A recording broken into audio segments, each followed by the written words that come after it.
नमस्कार दोस्तों, मैं हूं कुलदीप और आप देख रहे हैं कुलदीप खंसेली ब्लॉग। स्वागत है आपका कुलदीप खंसेली ब्लॉग में।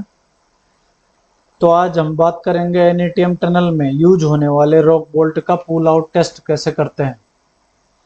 दोस्तों, एनएटीएम टनल में शॉर्टकट के बाद सबसे महत्वपूर्ण सपोर्ट सिस्टम होता है रॉक बोल्ट। लेकिन क्या आपने कभी सोचा कि इंजीनियर कैसे पता लगाते हैं कि रॉक बोल्ट सही तरीके से लगाया गया है या नहीं? क्या वह वास्तव में टनल की सुरक्षित रखने के लिए पर्याप्त मजबूत है? अगर रॉक बोल्ट फेल हो जाए तो क्या होगा? इन्हीं सवालों के जवाब देता है rock bolt pull out test.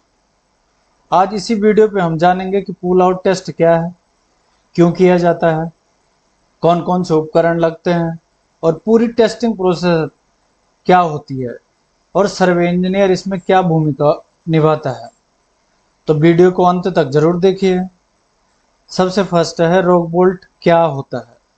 दोस्तों, रॉक बोल्ट एक हाई स्ट्रेंथ स्टील बार होती है जिसे टनल एक्सवेशन के बाद चट्टान के अंदर ड्रिल किए गए होल में डाला जाता है या लगाया जाता है। इसके बाद होल को सीमेंट ग्राउट या रेक्जिन कैप्सूल से भर दिया जाता है। दोनों मिक्स यूज करके भरा जाता है और दोनों यूज होता है हर एक जगह पर।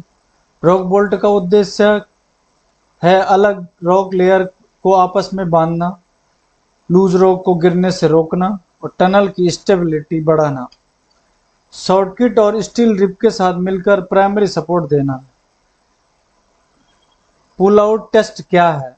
पुल आउट टेस्ट एक क्वालिटी कंट्रोल टेस्ट है। इस टेस्ट में रॉक बोल्ट हाइड्रोलिक जैक की सहायता से बाहर की दिशा में खींचा जाता है। इसी दौरान देखा जाता है कि रॉक बोल्ट कितना लोड सहन कर सकता है, ग्राउटिंग सही हुई या नहीं हुई, बॉन्डिंग मजबूत है या नहीं है, रॉक बोल्ट में स्लिप हो रही या नहीं। यदि बोल्ट निर्धारित लोड तक बिना फेलोड के टिक जाता है तो उसे एक्सेप्ट किया जाता है। पुल आउट टेस्ट क्यों किया जाता है? इस टेस्ट का मुख्य उद्देश्य क्या है? रॉक बोल्ट इंस्टॉलेशन की क्वालिटी चेक करना, डिजाइन लोड वेरीफाई करना, ग्राउट बॉन्ड स्ट्रेंथ जांचना और सेफ्टी को सुनिश्चित करना। अगर यह टेस्ट न किया जाए तो कमजोर रॉक बोल्ट के कारण टनल में क्रैक्स या रॉक फॉल का खतरा बढ़ सकता है। पुल आउट टेस्ट में उपयोगी होने वाले उपकरण। टेस्टिंग के लिए सामान्यतः ये उपकरण उपयोग किए जाते हैं: hydraulic yellow jack, hydraulic hand pump, pressure gauge, bearing plate, pull collar, dial gauge या डिजिटल डिस्प्लेसमेंट गेज बोल सकते हैं, reaction frame, data recording sheet. इन सभी उपकरणों की कैलिब्रेशन समय समय पर की जाती है ताकि टेस्ट रिजल्ट विश्वसनीय रहे। पुल आउट टेस्ट की step by step process. First step है टेस्ट बोल्ट का चयन। सबसे पहले डिजाइन ड्राइंग के अनुसार टेस्ट बोल्ट का चुना जाता है। बोल्ट पूरी तरह ग्राउट और निर्धारित समय तक क्रू स्वस्थ हो चुका है या नहीं, पहले उसको जांचा जाता है, फिर उसके बाद ही टेस्ट किया जाता है। स्टेप 2 में आता है इक्विपमेंट इंस्टॉलेशन। हाइड्रोलिक जैक को रॉक बोल्ट पर लगाया जाता है। बेरिंग प्लेट को रिएक्शन फ्रेम को सही पोजीशन में फिक्स किया जाता है। डिस्प्लेसमेंट गेज 0 पर सेट किया जाता है। नंबर 3 आता है इनिशियल रीडिंग। टेस्ट शुरू करने से पहले bolt number, chainage, date, location, initial reading record की जाती है। नंबर 4 पे आता है लोडिंग। अब हाइड्रोलिक पंप की सहायता से धीरे धीरे लोड बढ़ाया जाता है। उदाहरण के लिए 20 kilo newton, 40 kilo newton, 60 kilo newton, 80 kilo newton, 100 kg newton. हर स्टेज पर अप्लाइड लोड, बोल्ट मूवमेंट और डिस्प्लेसमेंट रिकॉर्ड किया जाता है। लोडिंग हमेशा धीरे धीरे निर्धारित और नियंत्रण गति से की जाती है। 5 नंबर पे आता है ऑब्जर्वेशन हमारी। यदि निर्धारित लोड बोल्ट में बहुत कम मूवमेंट होती है या कोई फेलोर नहीं होता तो रॉक बोल्ट सफल माना जाता है। यदि बोल्ट स्लिप करने लगे, ग्राउट निकलने लगे, प्लेट टूट जाए, बोल्ट बाहर आने लगे तो टेस्ट फेलोर माना जाता है। ऐसा कई बार कंडीशन में होता है जब हम चेक करते थे, तो इस टाइप की कंडीशन बहुत बार हुआ है।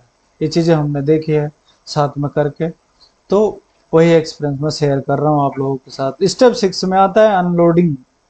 टेस्ट पूरा होने के बाद धीरे धीरे प्रेशर को रिलीज किया जाता है, इक्विपमेंट हटाकर फाइनल रिपोर्ट तैयार की जाती है।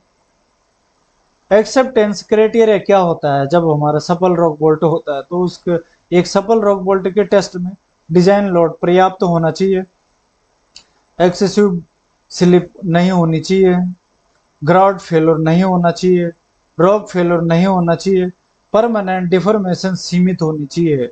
यदि ये सभी शर्तें पूरी हो तो रॉक बोल्ट एक्सेप्ट कर लिया जाता है। अब इसमें आती है सर्वे इंजीनियर की क्या भूमिका होती है। पुल आउट टेस्ट के दौरान सर्वे इंजीनियर की भी बहुत महत्वपूर्ण भूमिका निभाता है। सर्वे टीम टेस्ट लोकेशन की चेनेज वेरीफाई करती है, रॉक बोल्ट पोजीशन रिकॉर्ड करती है, टेस्ट पॉइंट का सर्वे करती है। आवश्यकता होने पर टोटल स्टेशन से मॉनिटरिंग भी की जाती है कि कोई डिफॉर्मेशन हुआ कि नहीं हुआ। टेस्ट रिपोर्ट के लिए सही कोऑर्डिनेट उपलब्ध कराती है। उसके बाद आता है सेफ्टी प्रिकॉशन, हमें क्या लेना चाहिए। पुल आउट टेस्ट के दौरान हमेशा ध्यान रखें, पीपीई पहने, टेस्ट एरिया को बैरिकेड कर दें, हाइड्रोलिक हाउस लीक चेक करें, जैक और पंप को कैलिब्रेशन वैलिड हो, निर्धारित लोड से अधिक फोर्स न लगाएं, केवल प्रशिक्षित व्यक्ति ही टेस्ट करें। कॉमन मिस्टेक होती है जो साइट पर अक्सर गलतियां देखने को मिलती है, पर्याप्त क्यूरिंग से पहले टेस्ट करना, अनकैलिब्रेटेड गेज का उपयोग करना, अचानक बहुत तेज लोड बढ़ाना, डिस्प्लेसमेंट सही रिकॉर्ड न करना और टेस्ट रिपोर्ट अधूरा भरना। इन गलतियों से टेस्ट रिजल्ट गलत हो सकता है। तो दोस्तों, rock bolt pull out test केवल एक फॉर्मेलिटी नहीं, यह टनल सेफ्टी का महत्वपूर्ण क्वालिटी चेक है। इस टेस्ट से इंजीनियर को भरोसा मिलता है रॉक बोल्ट वास्तव में डिजाइन के अनुसार काम कर रहा है, यह टनल सुरक्षित रखने में सक्षम है या नहीं है। एक सफल एनएटीएम प्रोजेक्ट की नींव केवल एक्सकेवेशन नहीं बल्कि सही टेस्टिंग, सही मॉनिटरिंग, सही क्वालिटी कंट्रोल होती है।